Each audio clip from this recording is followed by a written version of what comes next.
اور یہ اللہ کی سنت ہے کہ جو شخص دو رخی اختیار کرتا ہے اللہ تعالیٰ اسے مرنے سے پہلے ایکسپوز ضرور کرتا ہے. اور اگر کوئی پوچھے تو کہنا جی پیچھے اللہ رسول ہی ہے. ہاں اللہ رسول پیچھے رکھنے واسطے نہیں ہے, اگے رکھنے واسطے ہے. پیچھے اللہ ہی رسول ہے. یہ تو آج یہ ماڈرن ڈیموکریسی, ماڈرن جو ویلیوز اس وقت اور سوشل میڈیا اور فریڈم آف ایکسپریشن کی برکات ہے. ادروائز یہ لوگ تو ابھی تک تو یہ حکومت کرتے آ رہے تھے, لیکن ہر عروج کو زوال ہے. یہ تو ہونا تھا ایک دن. وہ اللہ تعالیٰ کی سنت ہے, جس سے مرضی کروا لے. پیچھے تو اللہ ہوتا ہے نا, انسان تو کچھ بھی نہیں کر سکتا. ہاں اللہ رسول پیچھے رکھنے واسطے نہیں ہے, اگے رکھنے واسطے ہے. جس طرح موسیٰ علیہ السلام کی زبان میں لکنت تھی, 300 سال کی فرعون کی حکومت اکھڑوا دی, کیونکہ پیچھے اللہ ہوتا ہے نا. تو یہ بھی رسول اللہ کے خادم کے پیچھے, ختم نبوت کے اس مجاہد کے پیچھے اللہ تعالیٰ کی سپورٹ ہے. ہاں اللہ رسول پیچھے رکھنے واسطے نہیں ہے, اگے رکھنے واسطے ہے. مجھے کس کی سپورٹ کی ضرورت ہے؟ جس کے پیچھے اللہ کی سپورٹ ہو. کوئی فرقہ ٹکرایا ذلیل ہو گیا ہے, کوئی سیاسی جماعت ٹکرائی ہے ذلیل ہو گیا ہے, کوئی لیڈر ٹکرایا ذلیل ہو گیا برے طریقے سے. ہاں اللہ رسول پیچھے رکھنے واسطے نہیں ہے, اگے رکھنے واسطے ہے. تو نبی علیہ السلام کی دعوت حق کی یہ کمپلیشن اور تکمیل خلفائے راشدین کے دور میں جا کر ہو, تاکہ پتہ چلے کہ خلفائے راشدین کے پیچھے اللہ ہے. ہاں اللہ رسول پیچھے رکھنے واسطے نہیں ہے, اگے رکھنے واسطے ہے. کوئی ایک چیز بھی تو آپ نے نہیں بنائی ہوئی. آپ دنیا میں, یعنی میں بہت بڑی بات کرنے لگا ہوں, جس طرح آپ کو اس کائنات میں ہر چیز کے پیچھے خدا نظر آتا ہے نا, سائنس کی جتنی چیزیں آپ کے سامنے انوینشن ہے نا, آپ ان کو ڈیپ ڈیک کریں گے تو امریکہ اور اسرائیل نظر آئیں گے آپ. وہی گل جڑی ایتھے کردے نے بزرگاں دے پیچھے بھی اللہ ہی ہے جی.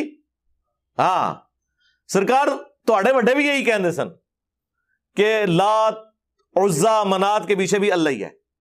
تو مودودی صاحب نے کہا کہ میں یہ پوچھتا ہوں, جب حسین نے بیعت نہیں کی تھی باقیوں نے کیوں کر لی؟ سوال تو یہ ہے کہ جو آل محمد نے جب بیعت نہیں کی ہے, جس گھر سے سارا دین ٹرانسفر ہو رہا ہے, اور جن کے پیچھے نبی علیہ السلام خود کھڑے ہیں اور ان کے پیچھے اللہ کھڑا ہے, اور جب ہم تمہیں بخاری مسلم سے حدیثیں بتاتے ہیں, نماز کا طریقہ بتاتے ہیں, آپ کہتے ہیں ہمارے بزرگوں نے بھی تو سنت طریقے ہی سکھایا ہے, ہمارے بزرگوں کے پیچھے بھی رسول اللہ ہی ہیں. یعنی رسول اللہ بھی پیچھے, اللہ بھی پیچھے, اگے تواڈے بابے, تو میں نہیں تواڈا کوئی بابا چھڈ. اب یہاں پہ منظر دکھایا جا رہا تھا, لیکن عاصم بن ثابت انصاری والا منظر دکھایا نہیں جا رہا تھا, وہ فرشتے کے ذریعے بتایا گیا.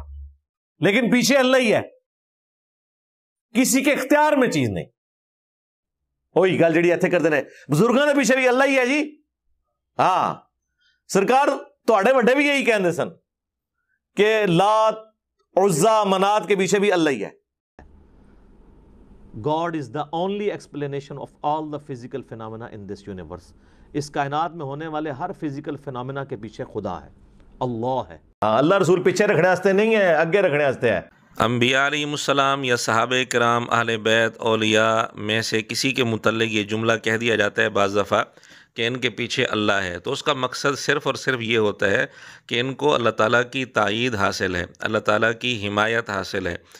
تو مرزے نے اس جملے کو غلط رنگ دے کر فتوے بازی شروع کر دی, اور ایک لفظ کو پکڑ کر یہ فتویٰ دینا شروع کر دیا کہ یہ دیکھو انہوں نے اللہ تعالیٰ سے آگے بڑھا دیا, ان کو اللہ کے آگے کر دیا اور اللہ کو پیچھے کر دیا. تو مرزے کی اس فتویٰ بازی کے علاج کے لیے ہم نے چند پھکیاں اور چند خوراکیں آپ کے سامنے پیش کر دی ہیں. امید ہے ان چند خوراکوں سے ہی افاقہ ہو جائے گا, ورنہ اور بھی ثبوت ہمارے پاس موجود ہیں کہ مرزا نے خود اللہ تعالیٰ کے لیے یہ لفظ استعمال کیا کہ پیچھے اللہ ہے. اس طرح کے جملے مرزے نے کئی ویڈیوز میں خود استعمال کیے. اب جو مطلب مرزا اپنے اس جملے کا بتائے گا تو وہی مطلب ان حضرات کا ہوتا ہے جو یہ جملہ اولیاء کے بارے میں, صحابہ کرام اہل بیت کے بارے میں بولتے ہیں یا انبیاء کے بارے میں بولتے ہیں. تو اگر مرزا ان کے اس جملے کو غلط رنگ دے کر جو معنی بنانا چاہتا ہے تو پھر مرزے کے جملوں کا بھی وہی معنی بنے گا, پھر مرزے کے جملوں کا بھی وہی نتیجہ نکلے گا جو دوسروں کے اس جملے سے مرزا نتیجہ نکال رہا ہے. بلکہ مرزے کے انداز میں اگر کہیں تو کیا کہیں گے وہ بھی مرزے کی زبان سے سن لیں. ساڈا کتا کتا تے تہاڈا کتا ٹومی. اب یہ نہیں ہونا چاہیے, اصول ایک رکھنا چاہیے, حکم ایک لگانا چاہیے. جو حکم جو فتویٰ مرزا دوسروں کے اس جملے پر لگانا چاہتا ہے, مرزا پھر اپنے اوپر بھی ایک دفعہ نہیں کئی دفعہ یہی فتویٰ مرزے کو اپنے اوپر لگانا ہوگا۔ اور اگر مرزا یا اس کے شاگرد کہیں کہ نہیں نہیں مرزے کا مطلب یہ تھا، تو پھر دوسروں کی بات کو، دوسروں کے جملوں کو غلط رنگ دے کر فتوے بازی مرزے نے کیوں کی؟